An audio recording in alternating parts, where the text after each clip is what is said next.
네, 지금부터 2020년 6월 21일 금천교회 중고등부 주일 예배를 시작하겠습니다. 먼저 우리의 신앙을 사도신경으로 고백하겠습니다. 전능하사 천지를 만드신 하나님 아버지를 내가 믿사오며 그 외아들 우리 주 예수 그리스도를 믿사오니 이는 성령으로 잉태하사 동정녀 마리아에게 나시고 본디오 빌라도에게 고난을 받으사 십자가에 못 박혀 죽으시고 장사한 지 사흘 만에 죽은 자 가운데서 다시 살아나시며 하늘에 오르사 전능하신 하나님 우편에 앉아 계시다가 저희로서 산자와 죽은 자를 심판하러 오시리라. 성령을 믿사오며 거룩한 공예와 성도가 서로 교통하는 것과 죄를 사하여 주시는 것과 몸이 다시 사는 것과 영원히 사는 것을 믿사옵나이다. 아멘. 네, 이 시간에는 하늘 소망이라는 곡 하나님께 찬양하겠습니다.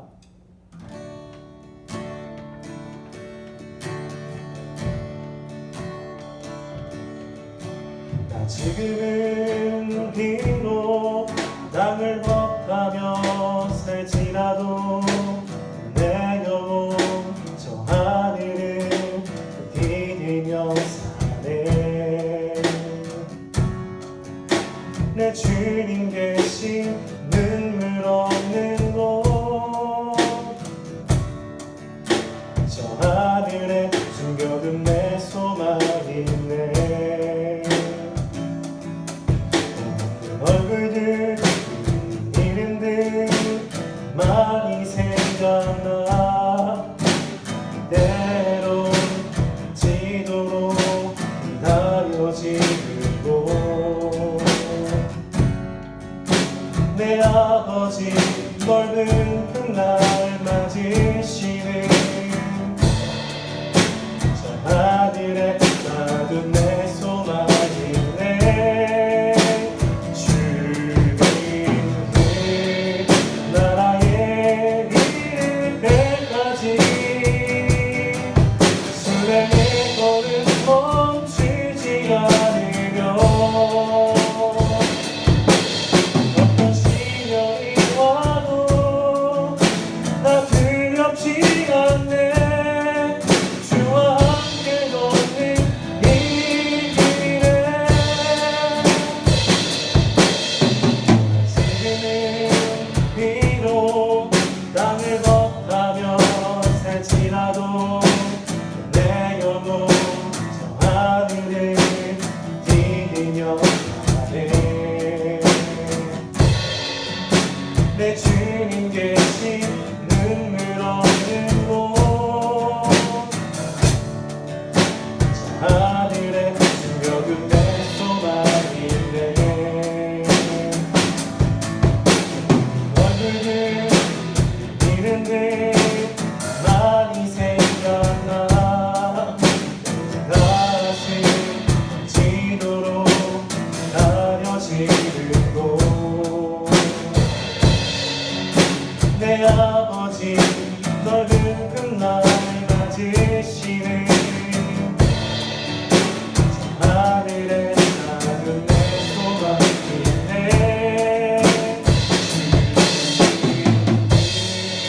나라에 이를 때까지 순례의 걸음 멈추지 않으며. 어떤 시련이 와도 나 두렵지 않네. 주와 함께 걷는 이 길에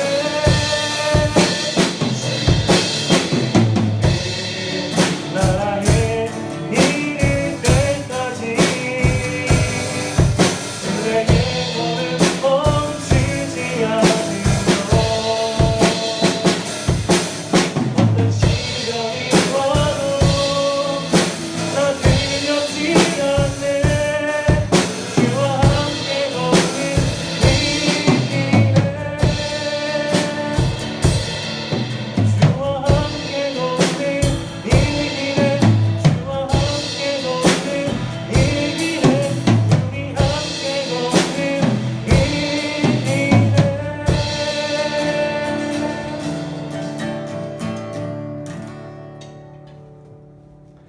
이 시간 예배를 위해서 대배로 기도하겠습니다. 사랑하는 하나님 아버지, 감사합니다.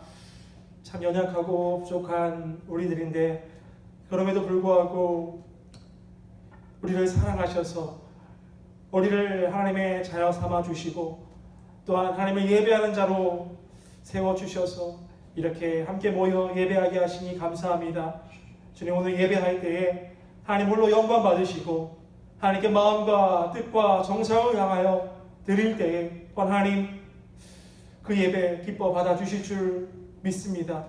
하나님, 우리가 예배할 때에 아버지 참 여러 가지 생각들, 세상에서 가지고 있었던 근심 걱정들 다 내려놓고 주 앞에 서기를 원합니다.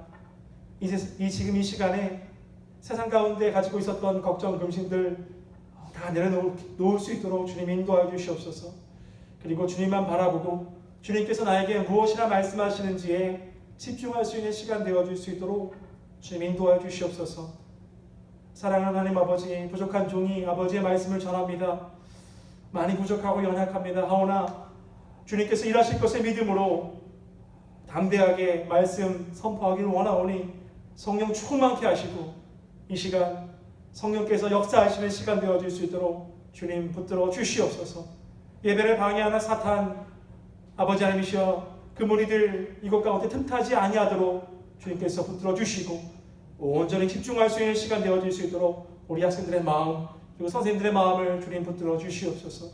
감사합니다. 이 모든 말씀 살아계시고 역사하시는 우리 구주 예수 그리스도의 이름으로 간절히 기도드립니다. 아멘. 네, 우리 오늘 함께 보실 말씀 함께 찾아보겠습니다. 오늘 보실 말씀은 로마서 8장 18절에서 25절까지 말씀입니다.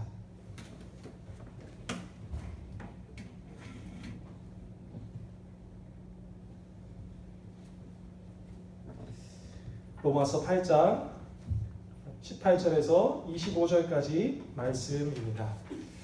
제가 가진 신약성경 251페이지 부분에 있습니다. 로마서 8장 18절에서 25절까지 말씀.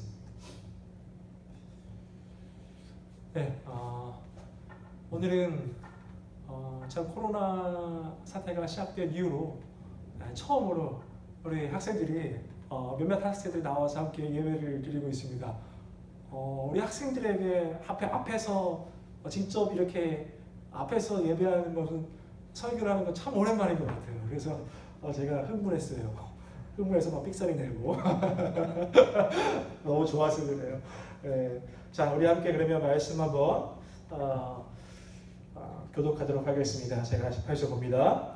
생각하건대 현재의 고난은 장차 우리에게 나타날 영광과 비교할 수 없도다. 피조물이 고대하는 바는 하나님의 아들들이 나타나는 것이니 피조물이 허무한데 굴복하는 것은 자기 뜻이 아니요 오직 굴복하게 하시는 이로 말미암음이라.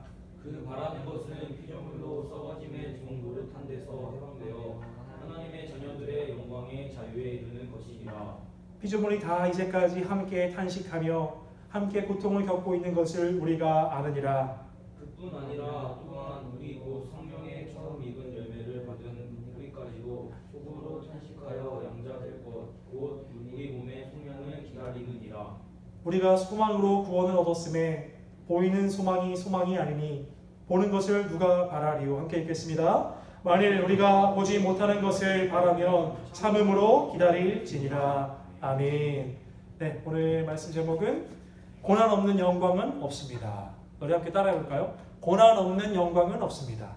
고난 없는 영광은 없습니다. 네, 고난 없는 영광은 없습니다. 라는 제목으로 하나님 말씀 전하겠습니다. 우리가 지난주에 참 힘있는 말씀 그리고 마음에 참 감동이 되는 말씀을 함께 나누었습니다. 그것이 무엇이었냐면 하나님은 나의 아버지 되시고 나는 그분의 자녀입니다. 라는 그런 말씀이었습니다. 그 한 문장이 우리에게 주는 위로와 격려가 참 컸습니다. 우리가 하나님께서 우리를 자녀 삼아 주셨다.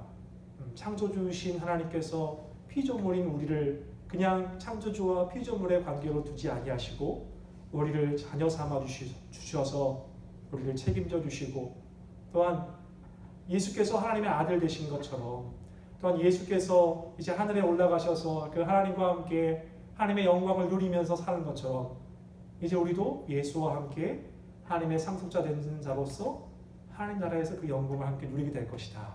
이것이 지난주의 말씀이었어요. 그런데 지난주 말씀에서 좀 찝찝한 게 하나 있었어요. 굉장히 좋게 끝났는데 우리가 다음 주에 살펴보겠습니다 하고 안 다른 게 있어요. 우리 지난주 말씀 로마서 8장 17절 말씀 후반절 말씀 한번 보세요. 참 좋은 내용이었죠. 17절 말씀 제가 읽어볼까요? 자녀이면 또한 상속자 곧 하나님의 상속자요 그리스도와 함께한 상속자니. 야, 여기까지 좋아요. 상속자래요. 와, 뭔가를 받을 그 상속자. 너무 좋습니다. 그런데 그 이후에 없었으면 좋을 법한 구절이 하나 나옵니다. 함께 읽어볼까요? 시작. 우리가 그와 함께 영광을 받기 위하여 고난도 함께 받아야 할 것입니다. 영광까지는 좋았는데 영광을 받기 위하여 예수와 함께 고난은 받아야 할 것입니다. 아니, 고난이 웬 말입니까? 그죠? 고난 받아야 할 것입니다. 하나님의 자녀된 자로서 딱 그렇게 딱 끝났으면 좋겠는데, 구원함을 얻은 자로서 하나님께서 책임져 주시는 자로서 딱 끝났으면 좋겠는데, 그게 아니라 예수와 함께 너희도 영광을 얻기 위하여 고난을 받아야 할 것이니라 말씀하십니다. 여러분, 고난 별로 안 좋아하시죠? 고통, 고난, 핍박, 너무 듣기만 해도 싫은 단어예요. 그런데 오늘 말씀을 통해서 이제 여러분들이 고난을 대하는 자세가 달라지기를 소원합니다. 이제 고난이라는 단어를 들을 때 여러분들이 세상 사람들과는 다른 느낌을 오늘 말씀을 통해서 얻게 되기를 소원합니다. 성령께서 여러분 마음 가운데 이 말씀을 통하여 말씀하시길 주님의 이름으로 간절히 소원합니다. 한번 그러면 오늘 말씀 속으로 한번 들어가 보죠. 자, 우리 오늘 말씀 18절 한번 볼까요? 처음에 이렇게 얘기합니다. 사도 바울이 생각하건대 현재의 고난은 장차 우리에게 나타날 영광과 비교할 수 없도다. 현재의 고난 이렇게 얘기해요. 다시 말해서 지금 우리가 고난을 받고 있다라는 뜻이겠죠. 사도 바울이 로마서를 기록했을 당시는 초대교회였어요. 초대교회 성도들은 고난을 받고 있었던 상황이었습니다. 누구로부터 고난을 받았죠? 로마로부터 고난을 받았어요. 예수를 믿는다는 그 이유 때문에 황제 숭배를 강요했던, 로마 황제의 숭배를 강요했던 그 로마로부터 고난받았어요. 핍박받았어요. 실제적인 목숨의 위협도 받았어요. 예수 믿는다는 그거 하나 때문에 그렇게 고난받았던 상황이었습니다. 그런데 그것은 이제 외부로부터 오는 핍박이었어요. 고난이었어요. 근데 그것만 있지 않았어요. 내부에서 오는 고난도 있었어요. 그러니까 뭐냐면 같은 동족인 유대인들은 예수 그리스도를 부인하는 사람들이죠. 예수님의 하나님의 아들이라는 것을 부인하는 사람들이에요. 그 사람들이 내가 예수 믿는다고 하니까 나와 같은 민족인데 너 예수가 정말로 너를 구원할 자라고 믿는 거야? 라고 하면서 같은 동족이 나를 또 핍박을 해요. 로마가 나를 핍박하고 그럼 안에서 내가 위로받을 줄 알았는데 같은 동족인 유대인이 예수 믿는다는 이유로 나를 핍박해요. 외부에서 이렇게 고난받고 있었던 것이 당시 그리스도인들이었어요. 또한 유대인들 가운데에서 그리스도인이 된 사람들도 있었지만 이방인들 가운데서도 예수 믿고 그리스도인이 된 사람들이 있었어요. 근데 그 사람들도 고난받기는 마찬가지였습니다. 그 사람들도 이방인 가운데에서 예수 믿은 사람들도 원래 이방이 섬기고 있던 신이 있었을 거잖아요. 근데 이 신을 내가 이제 안 믿겠다라고 예수로 간다고 하니까 이 나랑 같이 사는 사람들이 나를 계속해서 핍박하겠죠. 자, 무슨 얘기냐? 이 로마서를 받는 독자들은 고난을 받고 있었던 상황이었다라는 거예요. 그래서 사도 바울이 현재의 고난은 이라고 이야기를 하고 있는 것입니다. 자, 그러면서 근데 거기 끝나지 않아요. 현재의 고난은 장차 우리에게 나타날 영광과 비교할 수 없도다라고 얘기해요. 지금 우리가 고난을 당하고 있지만 장차 영광이 나타날 것인데 그 영광은 지금 우리가 당하는 고난과 비교할 수 없을 정도로 크다라고 이야기하는 거예요. 어떻게 보면 지금 오늘 우리가 지금 읽은 18절 말씀이 오늘 말씀의 주제 말씀이에요. 결론이에요. 뭐냐면 우리가 지금 현재 고난을 당하고 있지만 외부로부터 내부로부터 고난을 당하고 있지만 장차 나타날 영광은 지금 우리가 당하는 고난에 비하면 엄청나게 크고 영광스럽기 때문에 우리의 지금 고난은 잠깐일 것이다 라고 이야기하는 것입니다. 자, 고난 당할 것에 대해서 그러면서 본격적으로 한번 이야기를 해요. 영광 이전의 고난에 대해서 이야기하기를 시작합니다. 우리 말씀 한번 보려고 하는데요. 22절 볼까요? 22절. 자, 22절 함께 읽겠습니다. 시작. 피조물이 다 이제까지 함께 탄식하며 함께 고통을 겪고 있는 것을 우리가 아느니라. 여러분, 피조물이라는 게 뭐죠? 피조물. 하나님은 창조주시죠. 그러면 창조주가 만든 모든 만물을 피조물이라고 해요. 창조주가 만든 모든 만물. 그러니까 우리 인간도 당연히 피조물이겠죠. 그리고 또 뭐가 있을까요? 세상 모든 만물, 자연, 동물, 식물 다 하나님이 만드신 피조물이죠. 자, 여러분 절 보시고 이거 기억하세요. 사도 바울이 고난에 대해서 설명을 하는데 두 가지 존재가 고난을 받고 있다라고 얘기해요. 하나는 피조물이고 두 번째는 우리 그리스도인이다 얘기해요. 근데 우리 그리스도인이 고난받는 것은 이해가 됐죠. 제가 아까 설명한 대로. 근데 피조물이 고난받는다는 건 뭘까? 거기에 대해서 이야기하는데요. 우리 말씀 한번 보려고 하는데 22절 제가 다시 한번 읽어볼게요. 피조물이 다 이제까지 함께 탄식하며 함께 고통을 겪고 있는 것을 우리가 아느니라. 피조물이라고 하는 것은 그러면 인간을 제외한 나머지 자연 세계의 모든 하나님 만드신 것들, 동물, 식물들이라고 하는 거예요. 근데 그들도 지금 탄식하며 고통을 겪고 있대요. 우리만 고통을 겪는 게 아니라 자연 만물이 고통을 겪고 있다고 하는 거예요. 이게 무슨 말일까? 여러분, 하나님께서 태초에 창조하신 그 세상에서 죽음이라는 게 원래 있었을까요? 인간이 죄를 짓기 전에, 타락하기 전에 하나님 만드신 그 세상에 죽음이라는 게 있었을까요? 지금 동물들도 서로 죽고 죽이는 그런 세상이잖아요. 자연세계가 그렇잖아요. 그러면 태초에 하나님께서 만드신 그 세상에서 동물들은 어떻게 지냈을까요?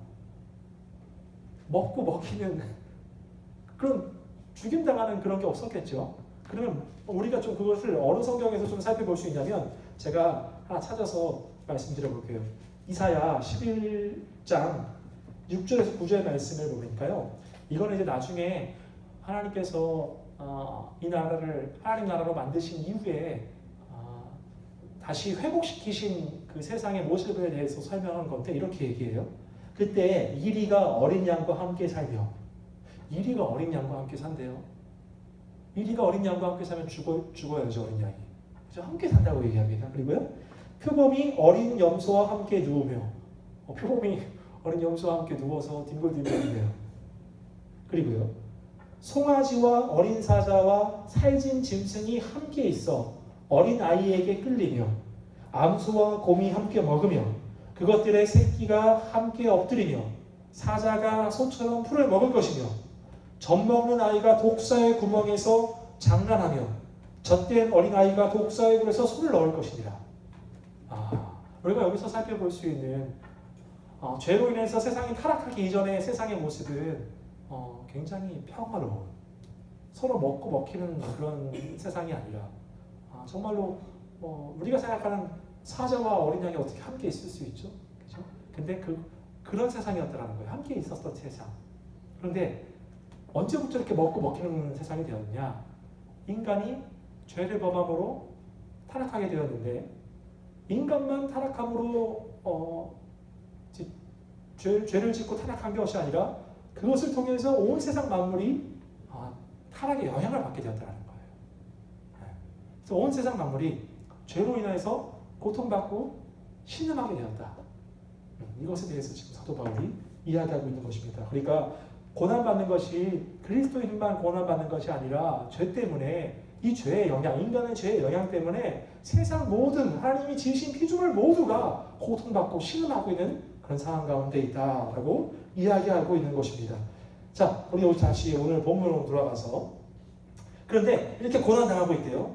그런데 이 고난당하는 가운데 한 가지 좀 특징이 있다라고 얘기해요. 피조물이 고난을 당하는데 고난 속에서 무엇인가를 하고 있다라고 얘기해요. 19절 말씀 볼래요? 넘어와서 8장 19절 말씀 제가 읽어볼게요. 피조물이 고대하는 바는 하나님의 아들들이 나타나는 것이니 피조물이 지금 고난을 받고 있는데 무엇인가를 고대한대요. 고대한다는 건 소망한다는 거죠. 고통받고 신음하는 가운데에 무엇인가를 소망하는데 무엇이 소망이에요? 하나님의 아들들이 나타나는 것을 소망한다. 근데 여러분 신기하죠? 뭔가 이해가 안 돼요. 하나님의 아들이라고 하면 예수인데 하나님의 아들들이라고 하니까 이게 뭐지? 저는 말씀 보니까 그렇게 생각이 되더라고요. 또 한 가지 또 21절 보실래요? 또 무엇인가를 바란대요. 피조물이 고난받으면서 21절 보니까 그 바라는 것은 피조물도 썩어짐의 종로로 탄 데서 해방되어 하나님의 자녀들의 영광의 자유에 이르는 것이니라. 하나님의 아들들이 나타나기를 소망하고 또한 썩어짐의 종로로 탄 데서 해방되어서 영광의 자유에 이르는 것을 소망한다. 우리만 그런 것이 아니라 피조물들도 그것을 소망한다. 그럼 그것이 무엇일까요? 하나님의 아들들이 나타나는 것, 썩어지는 종로에서 해방되는 것, 예수님 다시 오시는 그날을 소망한다는 거예요. 하나님의 아들들이 나타난다는 것은 여러분 데살로니가 전서에 보면요, 예수님께서 다시 이 땅 가운데 재림하실 때에 부활하셔서 승천하신 예수님께서 다시 재림하실 때에 예수 안에서 죽은 자들과 함께, 다시 말해서 지금 천국 가 있는 사람들 함께 내려오신다라고 얘기했어요. 그러니까 하나님의 아들들이 나타난다는 것은 하나님의 자녀된 그들, 지금 천국 가 있는 그들이 예수님과 함께 내려온다라는 것을 뜻해요. 그러니까 다시 말해서 하나님의 아들들이 나타난다는 것은 예수님이 재림하시는 것을 뜻하죠. 그리고 피조물도 썩어짐의 종으로 탄 데서 해방되어 하나님의 자녀들의 영광의 자유에 이르는 것이니라. 이것도 예수님 다시 오시는 걸 뜻해요. 그러니까 뭐예요? 정리해 볼게요. 피조물도 고난을 당하는데 고난 당하는 가운데서 무엇인가를 소망한다. 근데 그것이 무엇이냐? 예수님 다시 오실 것을 소망한다라는 것이에요.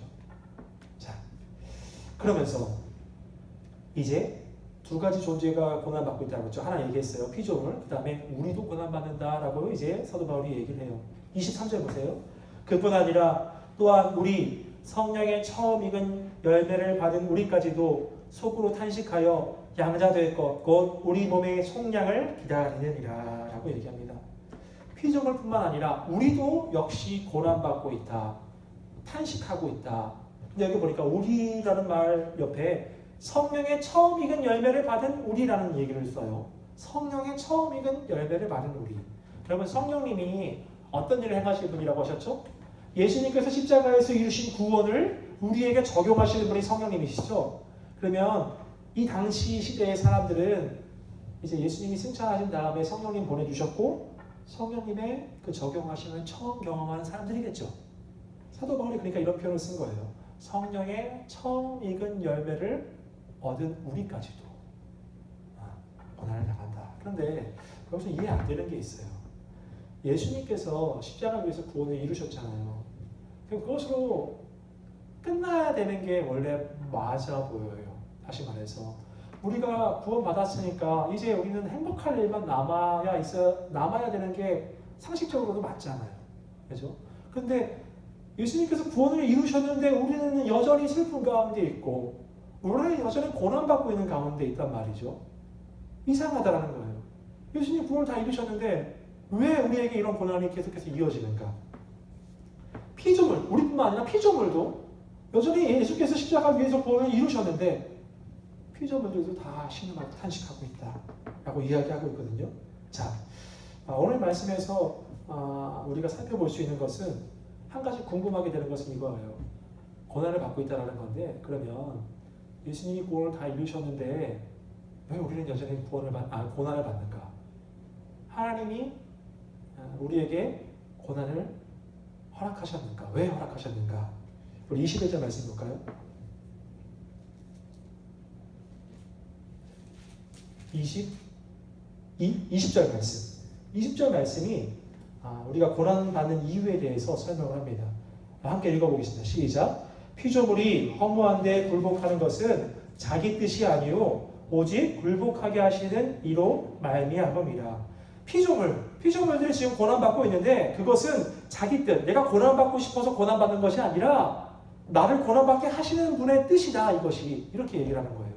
그러니까 피조물도 고난받고 그리스도인들도 고난받고 우리도 고난받는데 그것은 하나님께서 우리에게 고난을 허락하셨기 때문에 그것이 하나님의 뜻이기 때문에 우리가 고난받는다라고 이야기하는 거예요. 그럼 대체 하나님께서 우리에게 고난을 허락하신 이유가 뭐냐고요.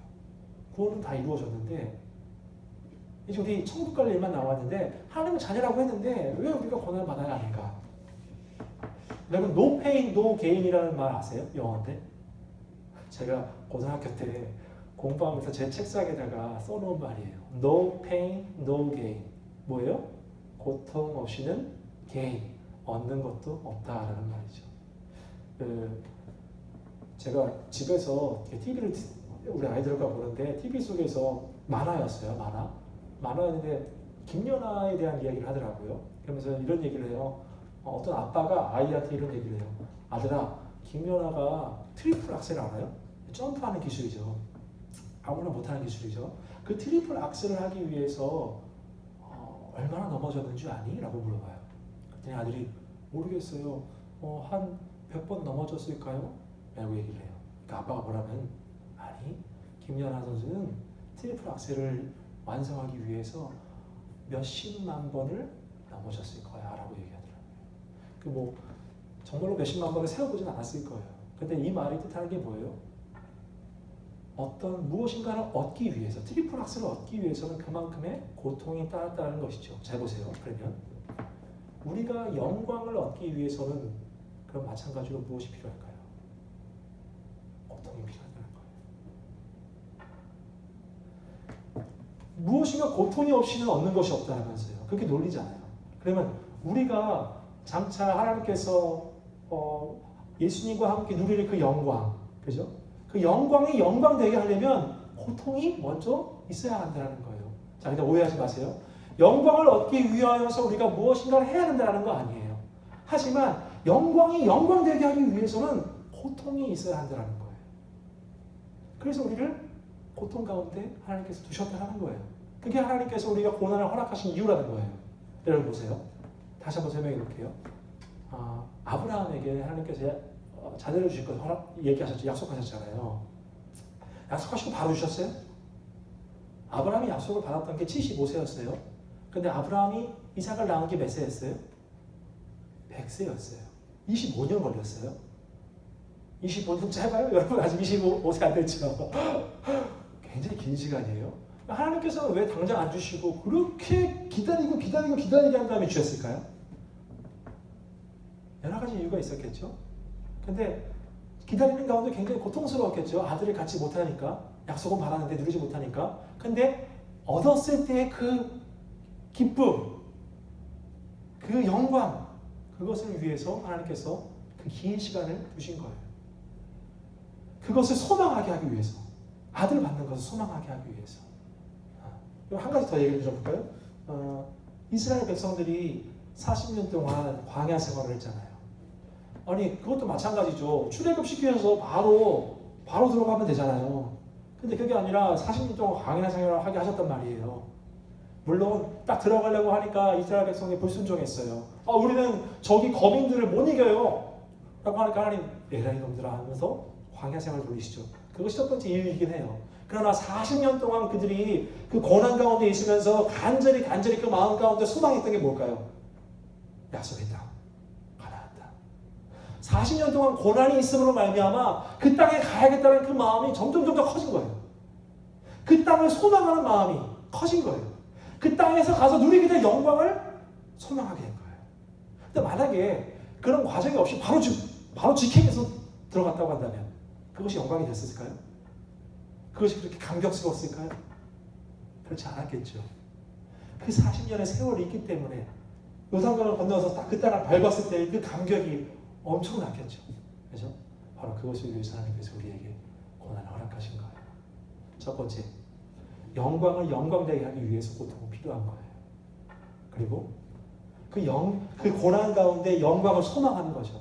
우리가 지금 현실 가운데 고통과 고난 가운데 있지만 하나님 나라를 소망하잖아요. 주님 그 나라에 이를 때까지, 그죠? 그때까지 우리의 소망은 점점 커지는 거잖아요. 그죠? 네. 그 이유 때문에 하나님께서 우리에게 고난을 허락하신 거예요.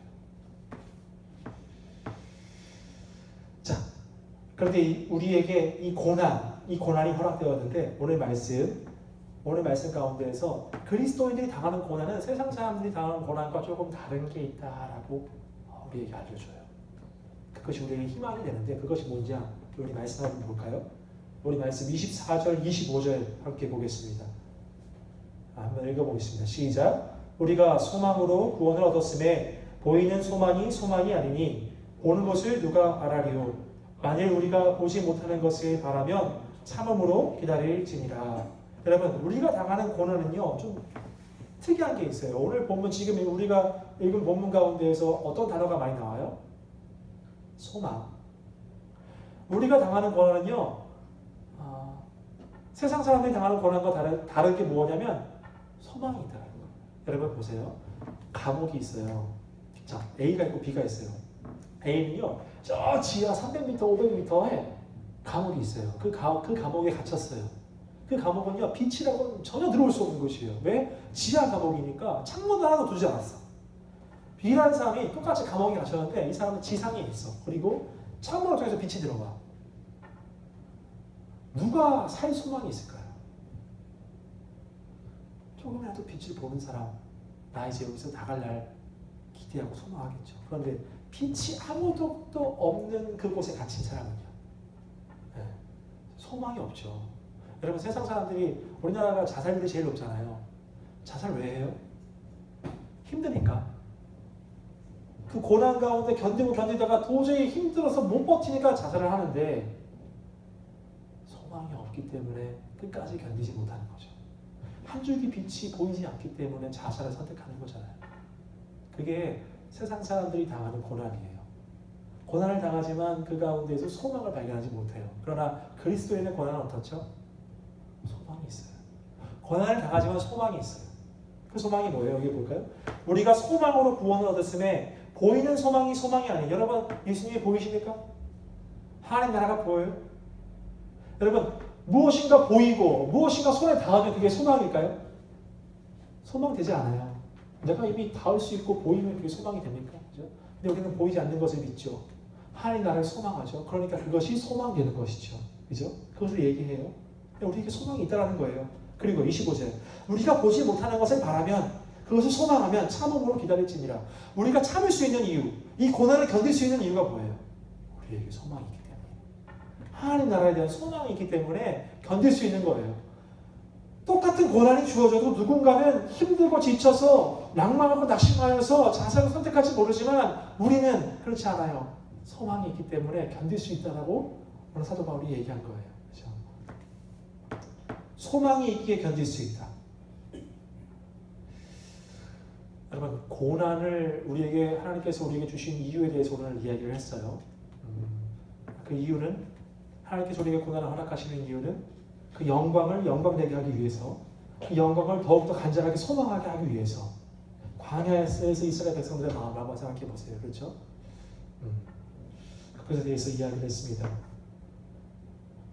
요거 한 가지만 더 보고 말씀하시려고 하는데요. 여러분 만약에 여러분 지금 살고 있는 현실이 굉장히 충분히 만족스럽고 행복하다면 여러분들에게 천국이 필요할까요? 여러분 지금 살아있는 이 생이라고 하나요? 누구야 전생이라고 하죠? 전생 말고 이 생이 우리가 지금 이 살고 있는 이 지금 나의 현실이 모든 것을 다 누리고 모든 것을 다 가졌다고 한다면 그 사람에게 천국이 필요할까? 필요 없어요. 그죠? 근데 그것이 아니니까 우리가 고난 가운데 있으니까 천국을 소망하게 되죠. 그래서 하나님께서 우리에게 고난을 주신 거예요. 근데 고난만 주신 게 아니라 소망을 같이 주셨어요. 그 소망이 뭐예요? 너희는 나의 자녀이다. 너희는 나의 상속자다. 나의 나라를 너희가 상속하게 될 것이다. 우리는 약속을 이미 받았어요. 받은 가운데 고난 가운데 있지만 그 약속을 받고 장차 누리게 될 영광을 바라보며 소망하며 사는 사람들, 그게 바로 우리인 거예요. 말씀을 맺겠습니다.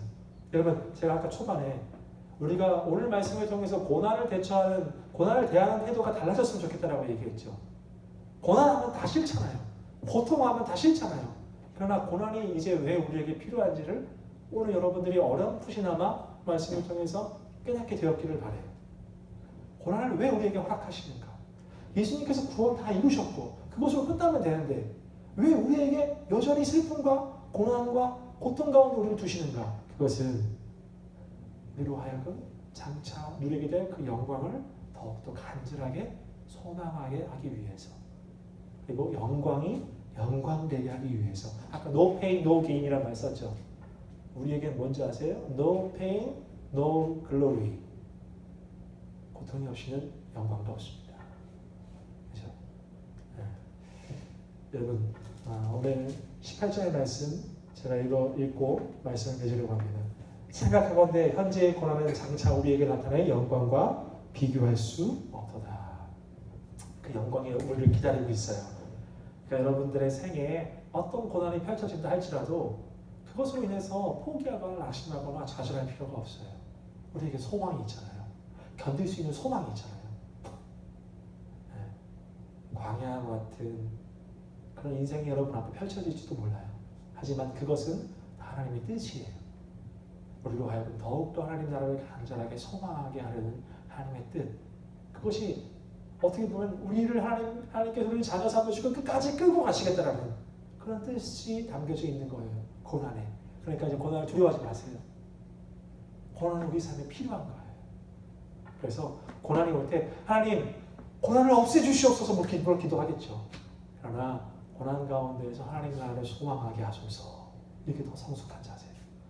그러한 모습으로 현재의 삶, 고통스럽고 힘든 삶을 하나님 나라 소망하면서 살아가는 여러분 되시길 주님으로 소원합니다. 아멘. 기도하겠습니다. 사랑하는 하나님 아버지 감사합니다. 로마서 참 어려운 말씀이지만 이 가운데 들어져 있는 하나님의 귀한 메시지를 아버지 우리 학생들과 선생님들에게 전하였습니다. 하나님, 우리가 고난을 당하는 이유에 대해서, 하나님께서 우리에게 고난을 왜 허락하시는지에 대해서 오늘 말씀을 통해 살펴보았습니다. 이제 더 이상 고난을 두려워하고 고난이 내 삶에서 없어질 것을 바라는 것이 아니오라, 고난 가운데에서 더욱더 하나님 나라를 소망하며 그 소망이 더욱더 간절하게 되며 더욱더 하나님 나라 그 영광을 바라보며 살아가는 우리의 모습 되어질 수 있도록 주님 인도하여 주시옵소서. 하나님 나라 그 나라 갈 것을 소망하며 오늘을 살아가는 우리 귀한 학생들과 선생님 되어질 수 있도록, 그것을 통하여 힘을 얻는 우리 학생들과 선생님 되어질 수 있도록 주님 인도하여 주시옵소서. 예수님의 이름으로 간절히 기도합니다. 아멘. 네, 감사합니다. 오늘은 제가 네, 무슨 문제 있나요?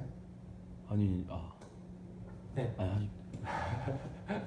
네, 오늘은 우리 학생들이 와가지고 너무 기쁜 마음에 함께 예배를 드렸어요. 확실히 우리 선생님들만 계신 거하고 또 여러분들이 있는 거하고 굉장히 다르네요.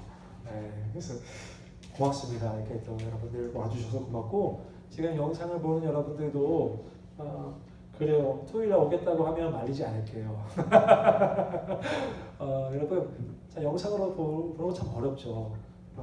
그래서 우리가 아마 7월 달부터는 미안해요. 계속 거짓말 되는 것 같아서 7월 달부터는 아마 드릴 거예요. 그런데 우리 다음 주가 28일이죠. 못 참겠다라고 생각하시는 분들은 오늘 여기 두 학생이 왔어요. 너무 감사한데 또 오셔도 괜찮습니다. 우리가 충분히 떨어져서 앉아서 예배하면 되니까 나오셔서 함께 예배해도 좋습니다. 오늘 따로 특별히 미션하지 않겠습니다. 미션하지 않고 이렇게 지내시고, 얘기 들어보니까 또 요새 또 학교를 띄엄띄엄 가더라고요. 그죠? 참 뭔가를 집중해서 하기 어려울 것 같아요. 여러분들이 마음을 다 잡았는데 또 쉬라고 하고 또 쉬라고 하면 참 어려울 텐데, 참 여러분들이 참 여러 가지 어려움이 있겠다 생각되는데, 여러분들 위해서 기도하는 선생님들과 그리고 제가 있습니다. 그러니까 여러분들 주어진 환경 가운데에서 여러분만 그런 게 아니라 모든 학생들이 다 지금 그런 어려움을 겪고 있잖아요.